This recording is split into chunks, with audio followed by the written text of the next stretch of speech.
आपण आणि देशाने बघितलं आहे की आत्तापर्यंत आपल्याला हे सर्व माहिती होतं की काँग्रेसला राम मंदिराचा विरोध आहे. प्रभू रामचंद्राच्या दर्शनाकरता राम जन्मभूमीमध्ये प्रभू रामचंद्राचं भव्य मंदिर व्हावं याकरता काँग्रेस पार्टीने विरोध दर्शवला किंवा त्यांच्या वागण्यातनं आतापर्यंत ही भूमिका आपल्याला दिसली. परंतु उद्धव ठाकरे काँग्रेसच्या इतके जवळ गेले, काँग्रेसचे विचार त्यांनी एवढ्या लवकर आत्मसात केले, ते एवढे काँग्रेस धर्जिने झाले की आता राम जन्मभूमीमध्ये प्रभू रामचंद्राच्या भव्य मंदिराच्या दर्शनाला, प्रभू रामचंद्राच्या दर्शनाला जाण्याकरता उद्धव ठाकरे अशा पद्धतीने विरोध करतायत. खरं तर मला या गोष्टीची म्हणजे मला हे वाटलं की जसं अमित भाईंनी आव्हान केलं की 22 जानेवारीला प्रभू रामचंद्राच्या भव्य मंदिराचा उद्घाटन सोहळ्याचे साक्षी व्हा, उद्धव ठाकरे सुद्धा असे म्हणतील की महाराष्ट्राच्या जनतेने सुद्धा प्रभू रामचंद्राचं दर्शन घेण्याकरता अयोध्येला या, तर मी सुद्धा सोबत जातो, अशी अपेक्षा उद्धव ठाकरेंनी करणं होती.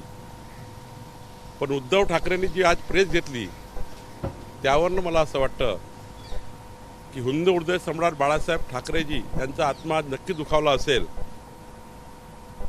की उद्धव ठाकरे मताच्या राजकारणाकरता काँग्रेस धर्जिने झाले.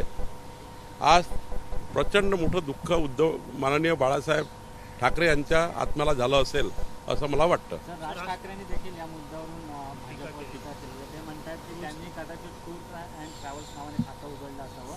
आतापर्यंत जी कामं केली त्यावर लोकसभेच्या निवडणुका खऱ्या अर्थानं लढायला पाहिजे. राज ठाकरे माननीय मोदीजींनी 9 वर्षामध्ये इतकी कामं केली आहे की आम्हाला इतकं सांगण्यालायक आमच्याकडे आहे की आमचा निवडणुकीचा अजेंडा नाही आहे.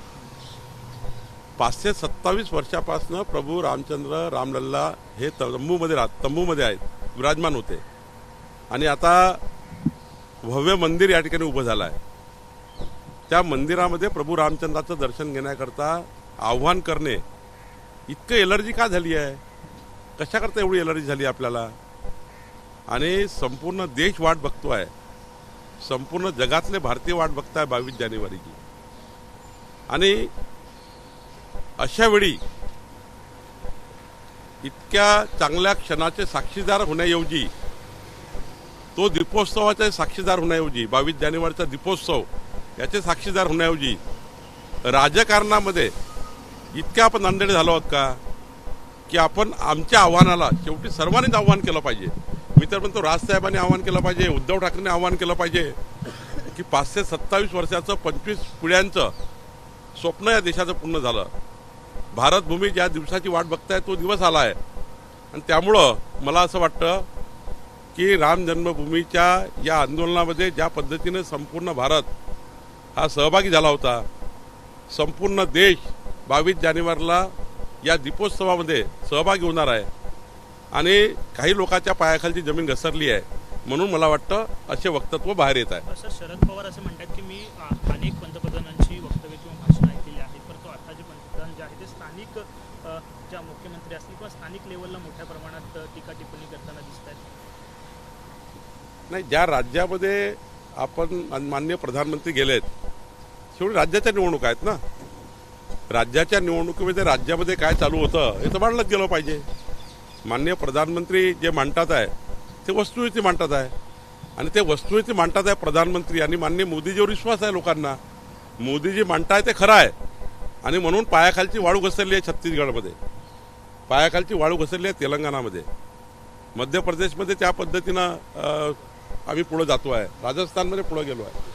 मला वाटतं की आता शरद पवार साहेबांकडनं दुसरी अपेक्षा का हीच अपेक्षा राहणार आहे. माधुरी दीक्षित यांची चर्चा जी आहे ती सकाळपासून सुरू झाली होती, कसं बघता ते त्यांना जागा देणार आहे का? आणि ती पण पूनम महाजनच्या विरोधात ती जागा असते, त्याच्या बदली ती जागा असते. आत्तापर्यंत ना माधुरी दीक्षितजी ना मला कुठलाही संपर्क झाला, ना कुठल्या पक्षाच्या कुठल्याही चर्चेत आहे, ना कुठली त्या ठिकाणी त्यांच्या प्रवेशाची किंवा त्यांना तिकीट देण्याची बातमी नाही आहे. बातमी आमच्याकडे नाही आहे. कपोल कल्पित बातमी तयार केली आहे. ओबीसी संदर्भाची उद्या जालन्यामध्ये मेळावा होतो. म्हणतायत की सरकारने आता लेखी आश्वासन द्यायला हवं. दिवसेंदिवस त्यांचे वेगळ्या मागण्या वाढतात, त्यांची भाषा आता बदलत चालली. माननीय एकनाथ शिंदेजींनी स्पष्टपणे छत्रपती शिवरायासमोर मराठा समाजाला आरक्षण देण्याचं मान्य केलं आहे आणि मला एकनाथ शिंदेजीवर विश्वास आहे की एकनाथ शिंदेजी हे सरकारची सारी यंत्रणा लावून मराठा समाजाला वेगळं आरक्षण देण्याचा निर्णय करतील. याबद्दल सर्व मराठा समाजाच्या लोकांनी आणि मराठा समाजाने एकनाथ शिंदेवर विश्वास ठेवला पाहिजे. ते राज्याचे मुख्यमंत्री आहे आणि मला विश्वास आहे की एकनाथ शिंदेवर मराठा समाजाची संपूर्ण जनता विश्वास ठेवेल. ओबीसी संदर्भात एक आता पुन्हा एकदा मेळावा होतोय जालन्यामध्ये. नाही, ओबीसी समाजाचं आरक्षण कमी होऊ नये, ओबीसी समाजाचं आरक्षण कायम राहावं याची भूमिका आहे. याबद्दल सर्वांचंच मान्य आहे की सर्वपक्षीय लोकांनी मुख्यमंत्र्यांसमोर मांडला आहे आणि त्यांना मुख्यमंत्र्यांनी मान्यता दिली आहे. सरकारने मान्यता दिली, सरकारने मान्य केलं आमच्या सर्वपक्षीय बैठकीमध्ये की ओबीसी समाजाला आम्ही त्या ठिकाणी कुठला धक्का लावणार नाही. त्यामुळं प्रदर्शन करणे काही चूक नाही आहे. शेवटी समाज हा आपापलं प्रदर्शन करत असतो. तुम्ही जाणार आहात का त्या मेळाव्यासाठी? कारण आमचे प्रतिनिधी जाणार आहे. शेवटी सर्व पक्षाचे प्रतिनिधी सर्वपक्षीय त्या ठिकाणी लोक बोलवले आहे, तर आमच्याही पक्षाचे प्रतिनिधी जातील. सर, शिंदे गटातील लोकसभेच्या जागांना घेऊन भाजप कुठेतरी चिंतेमध्ये आहे अशी बातमी समजली आहे. कुठेतरी शिंदे जागा गटावरती बदलल्या जातील, नवीन उमेदवार दिले जातील. शिंदेचे जे खासदार आहेत त्या ठिकाणी नव्यांना संधी देणार. माननीय एकनाथ शिंदेजीकडे ज्या सीट जाणार आहे त्याच्यावर कोण उमेदवार असणार हे एकनाथ शिंदेजी ठरवतील. अजितदादाकडे सीट जाणार आहे त्यांचे उमेदवार ते ठरवतील. आम्हाला काय अधिकार आहे? ना एकनाथ शिंदेजीच्या सीटवर आमचा अधिकार, ना त्या ठिकाणी अजित पवारजीच्या सीटवर आमचा अधिकार. आमचा अधिकार एवढाच आहे की 51% मतं शिंदेजी, अजित पवार आणि बीजेपीच्या उमेदवाराला मिळतील याकरता भाजपची संघटना कशी कामाला लावायची हा अधिकार आम्हाला आहे. तो अधिकार आम्ही चांगल्या पद्धतीने करतोय. संघटना आम्ही चांगल्या पद्धतीने बांधतोय आणि आमची संघटना अजितदादा, एकनाथ शिंदे आणि भाजपा तीनही महायुतीचे आणि 11 पक्षाच्या महायुतीचे उमेदवार जे राहतील 51% मतं घेऊन विजय होतील याकरता काम करताय आणि मला विश्वास आहे 45+ जागा महायुती जिंकेल. पवन साहब, एक सवाल ये है कि आज उद्धव ठाकरे ने इलेक्शन कमीशन को पत्र लिखकर उन पर कार्रवाई करने, उनके वोट का अधिकार छीनने जैसा पत्र लिखा है. उन्होंने कहा है कि जिस तरह से बाला साहब ठाकरे पर इलेक्शन कमीशन ने धर्म के आधार पर वोट मांगने का जो आरोप लगा था उसके बाद उनका अधिकार निकाल लिया था, ठीक उसी तरह पर आज इलेक्शन कमीशन ने अमित शाह पर कार्रवाई करनी चाहिए. आपकी क्या प्रतिक्रिया है? अमित भाई ने जो कहा है वो एक आह्वान है और आह्वान देश का कोई भी नेता कर सकता है. 527 साल बाद तंबू से रामलला भव्य मंदिर में जा रहे और ऐसे में मेरी अपेक्षा ऐसी थी कि अमित भाई ने जो कहा है वो उद्धव ठाकरे भी महाराष्ट्र में कहते हैं कि अमित भाई ने जो आह्वान किया वो सही है. महाराष्ट्र की जनता ने भी रामलला का दर्शन करने के लिए अयोध्या में चली है, मैं भी साथ चलता हूं. ये अपेक्षित था उद्धव ठाकरे जी से.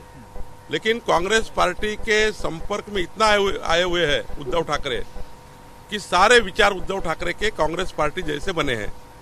कांग्रेस पार्टी का पूरा ब्लड उद्धव ठाकरे की पार्टी में चले गया है और आज मुझे इस बात का पक्का ये मेरा मानना है कि हिंदू हृदय सम्राट बाला साहेब ठाकरे जी ऊपर से देखते होंगे, उनके आत्मा को आज बहुत दुख होगा कि उद्धव ठाकरे कैसा इतना बिगड़ गए. ऐसा कौन सा उनको बीमारी हो गई कांग्रेस की कि उद्धव ठाकरे ऐसा बोल रहे हैं कि अमित भाई पे कार्रवाई करो.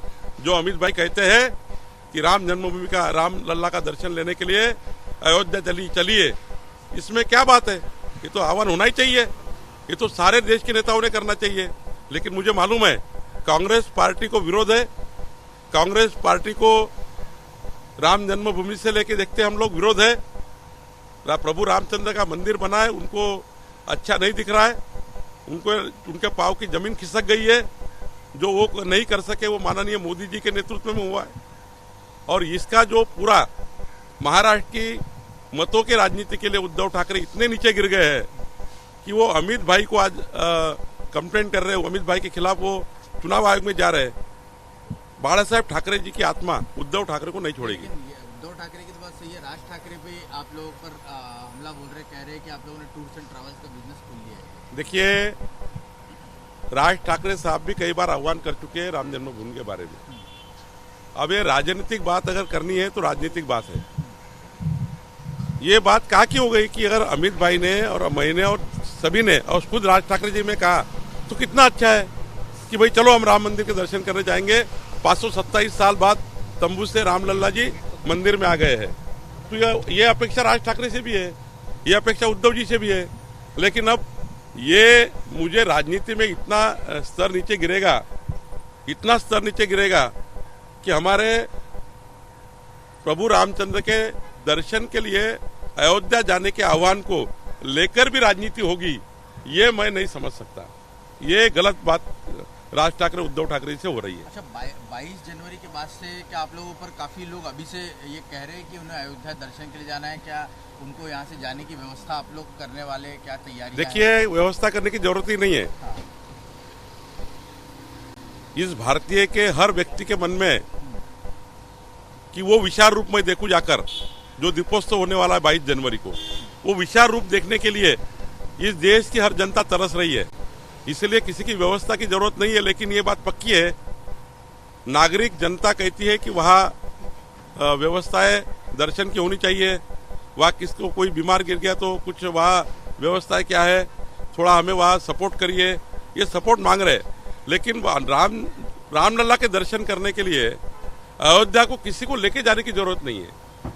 ऐसे ही लोग हमको कहते हैं, जब मैं कहता हूँ कि अयोध्या को कौन कौन जा रहे हैं तो हाथ ऊपर करते हैं लोग, हम जा रहे हैं, हम जा रहे हैं। तो ये साधारण जनता का मत है। जब भी छुट्टियां रहेगी, जब भी छुट्टी आएगी, तब महाराष्ट्र को, देश के लोग अयोध्या को दिखेंगे। यही भावना लोगों के मन में है।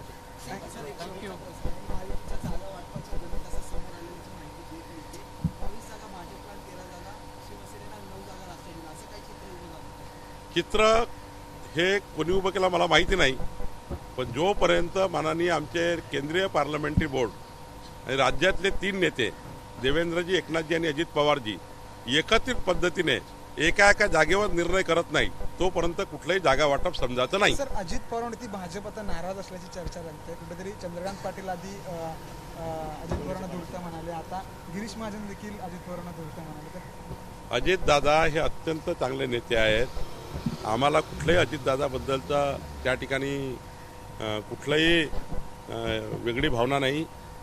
चांगल्या पद्धतीनं ते या ठिकाणी महायुतीचं काम करतायत आणि एक चांगले नेते महायुतीला मिळाले आहेत। 3 बॅट्समन महायुतीमध्ये आहेत। 400च्या वर रन काढले काल।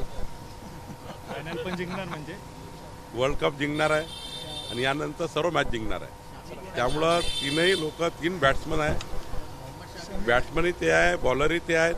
त्यामुळं काळजी करू नका। यानंतर या महाराष्ट्रात सेंचुऱ्या होणार आहे। ग्रामपंचायतच्या निकालात तुम्हाला सेंचुरी मिळाली। सुप्रीम कोर्टाने जर महानगरपालिकेच्या निवडणुका लावल्या, तिकडेही सेंचुरी मारणार आहे। 45+ लोकसभेत, 225+ विधानसभेत। एबीपी माझा, उघडा डोळे बघा नीट।